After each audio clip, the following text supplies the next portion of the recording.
Here's a great way to decorate a cake using nuts.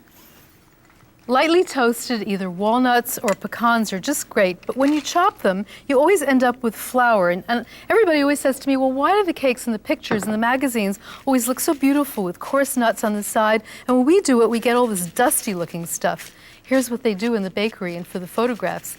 They take a coarse strainer and look at all that dust that's coming out. That's nut dust. And you can use that to fold into cakes, to use to replace part of the flour. It's really called nut flour, and you do not want it on the side of the cake because it won't look as attractive. It will look kind of messy instead of neat. So here's how easy it is to apply it to the sides of the cake. You take your frosted cake, which is sitting on a cardboard round, and hold it in the palm of your hand.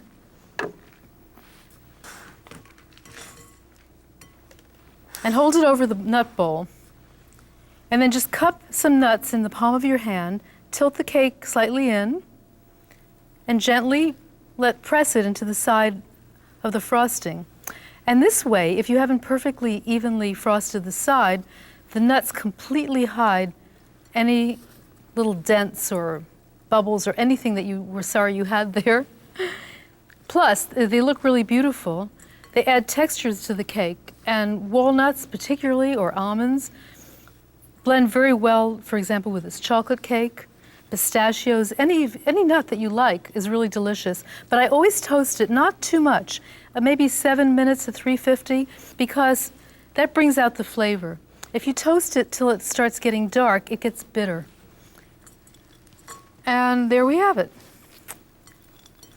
A nut-encrusted cake. And you're wondering, how am I going to set it down without smushing the sides? That's where this angled spatula is so helpful.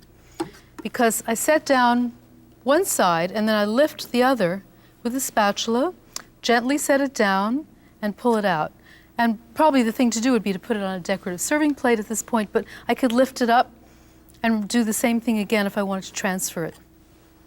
And there you have a beautiful nut coating, which adds dimension and beauty to your chocolate cake.